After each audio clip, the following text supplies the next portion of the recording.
La grosse révélation de Walid Regragui sur la Coupe du Monde Qatar 2022 d'Achraf Hakimi. Christophe Galtier se prononce maintenant sur le clash entre Kylian Mbappé et le Paris Saint-Germain. Bonsoir à vous, chers amis téléspectateurs d'Afrisport, et bienvenue dans votre journal du soir, le récapitulatif des informations sportives de la journée. Mais avant de débuter, abonnez-vous sur cette chaîne pour ne rien rater de l'actualité. En même temps, n'oubliez pas d'activer la cloche de notification. Chers amis, nous allons débuter ce tour de l'actualité à RD Congo avec le TP Mazembe, le retour de Lamine Ndiaye, l'ancien coach du TP Mazembe qui à un moment donné était du côté de la République de Guinée avec le Orea AC et de retour avec le TP Mazembe. L'annonce a été faite ce vendredi par le club. Le TP Mazembe annonce l'arrivée de Lamine Ndiaye ce vendredi 7 avril du technicien franco-sénégalais. Peut-on lire sur le site officiel, l'ancien coach des Corbeaux sera accompagné de deux autres techniciens, Alexandre Jurin, lequel possède une forte expérience dans la formation et la promotion des jeunes, et sera son assistant Mathieu Mansoutier, complète le trio et se chargera de la préparation physique. Il remplace Pamphile Miayo qui avait été rappelé en octobre 2022. Lamine Ndiaye qui a même duré du côté du TP Mazembe pendant plusieurs années. Il a dirigé cette équipe congolaise. Après cela, nous allons directement du côté du Maroc avec Walid Regragui qui parle sur Achraf Hakimi, qui fait des révélations à l'endroit de son joueur marocain du Paris Saint-Germain. Achraf Hakimi émet un témoignage très émouvant à l'endroit du joueur parisien, actuellement même en difficulté par rapport à la justice. Mais Walid Regragui a toujours montré son soutien à l'endroit du joueur marocain. Il a montré comment il aime son maillot national, le Maroc, lors de la Coupe du Monde Qatar 2022. Il l'a prouvé à travers une déclaration. Achraf est une machine, dit-il. Achraf est un bon mec qui a du cœur. Oui, j'ai compris que c'est top niveau. C'est après le match de la Croatie. Il sort. Je crois qu'il a une élongation. On fait l'écho. Le match de la Belgique, c'est du 50-50. C'est où je prends le risque de le faire jouer. Il peut se blesser et la compétition s'arrête. Ou je ne prends pas le risque et il peut être apte pour le troisième match. Ça veut dire que Achraf Hakimi était prêt sur le plan psychologique et physique pour jouer, pour terminer la Coupe du Monde Qatar 2022 avec le Maroc. Et pendant 2 jours, je lui pose la question. Il me dit, moi, si je dois jouer, je joue, je donne le max. Et si je dois me blesser, ce n'est pas grave, mais on prend le risque.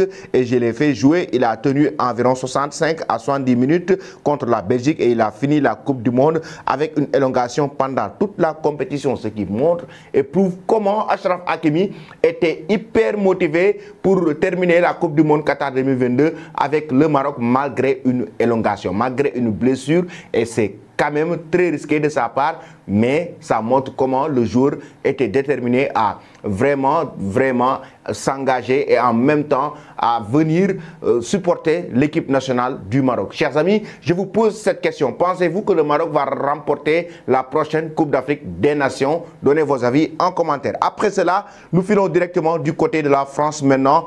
Mais avant la France, nous allons maintenant parler aussi de l'Allemagne avec Choupo-Moting, le joueur camerounais. Il ne faut pas l'oublier, le Bayern Munich qui va jouer face à Fribourg. Ce sera ce week-end, ce samedi. Et le Choupo-Moting, Thomas Tuchel, c'est son entraîneur. Thomas Tuchel qui a fait une sortie pour dire que l'attaquant camerounais s'est blessé et est forfait pour cette rencontre.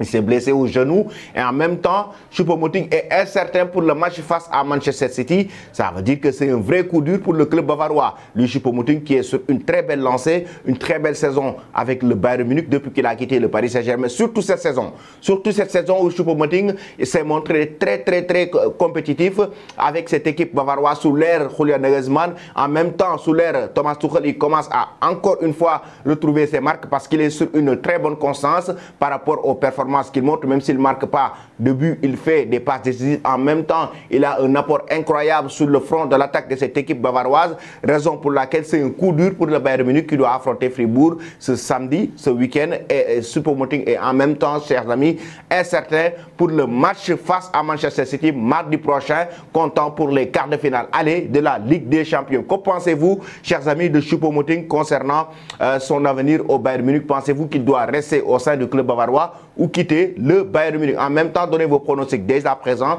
entre le Bayern Munich et Manchester City, l'équipe qui remportera la victoire. Après cela, nous allons directement du côté de la France maintenant pour évoquer le cas Kylian Mbappé, le clash avec le club de la capitale française, le clash avec son club, le Paris Saint-Germain. On sait tous que Kylian Mbappé a fait une sortie cinglante pour dénoncer une vidéo qui a été publiée par le Paris Saint-Germain et il n'a pas du tout aimé, il a évoqué et l'a montré publiquement. Après cela, c'est la tension qui monte entre PSG et le clan Mbappé. Et là, actuellement, c'est Christophe Galtier, l'entraîneur du Paris Saint-Germain, qui s'est prononcé sur ce dossier pour dire c'est très difficile de m'exprimer. Ça concerne évidemment Kylian Mbappé et le club. Kylian était de très bonnes dispositions pour travailler ce matin. Il était souriant. Il a écourté la séance d'entraînement avec une gêne à la hanche, mais ça ne va pas compromettre sa participation pour Nice.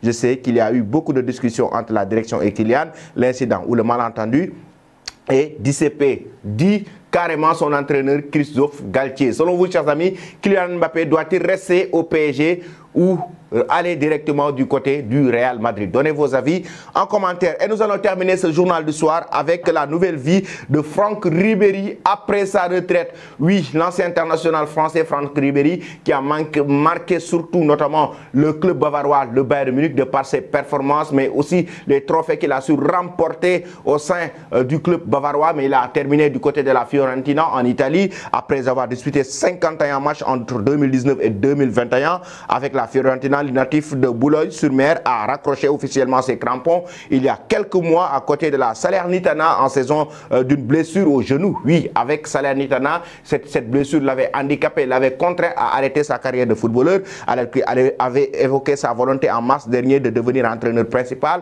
et suivre les traces de Carlo Ancelotti, le vice-champion du monde 2006, n'a pas tardé à démarrer sa nouvelle carrière. Franck Ribéry a donc directement intégré le staff actuel du 15e du championnat italien. L'homme qui fête ses 40 ans ce jour serait d'ailleurs très sérieux dans sa nouvelle mission. Ça veut dire qu'il a déjà commencé sa nouvelle mission, le métier d'entraîneur. Franck Ribéry ne lâcherait, il veut devenir entraîneur de football. Il a comme référence Carlo Ancelotti qui reste une légende dans ce domaine. Toi qui me suis et qui ne t'es pas encore abonné, c'est le moment de le faire pour ne rien rater de l'actualité sportive et n'oubliez pas d'activer la cloche de notification. Mais avant de vous quitter, cette question, pensez-vous que Franck Ribéry deviendra un très grand entraîneur, chers amis? Merci et très bonne soirée.